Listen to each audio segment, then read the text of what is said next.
So after grading the papers today, I really wanted to kind of go over the assignment that we did because some kids did it backwards. So let me just go over what we did in class today. We talked about the place value of tens and ones. So for example, in the number 27, the 7 is in the ones place. And the 2 is in the tens place. And so I told the students that the value depends on where it is in its home.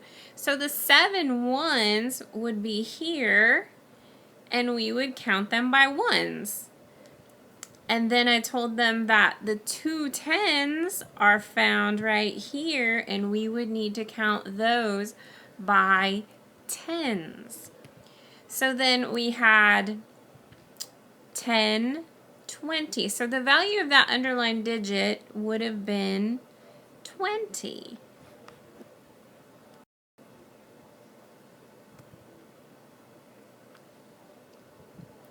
This one was a little trickier in that there were 0 ones. So you don't have a picture of any ones. There are none. So then we had to go directly to the tens, which the 3 is underlined, and there are 3 tens, and we would count them by tens. We would say 10, 20, 30. The value of the 3 in the tens place has a value of 30.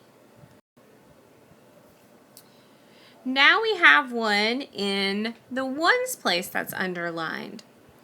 Okay, we have 6 ones, okay, which are represented by these 6 ones here. We would count them by 1, 1, 2, 3, 4, 5, 6.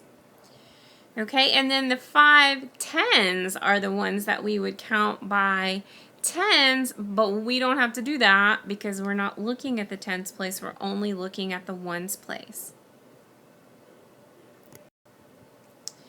And finally, looking at the number 18, the 1 in the tens place is underlined. So we look at the 1, 10. We count by tens, 1 time, 10. The value of the 1 in the tens place is 10.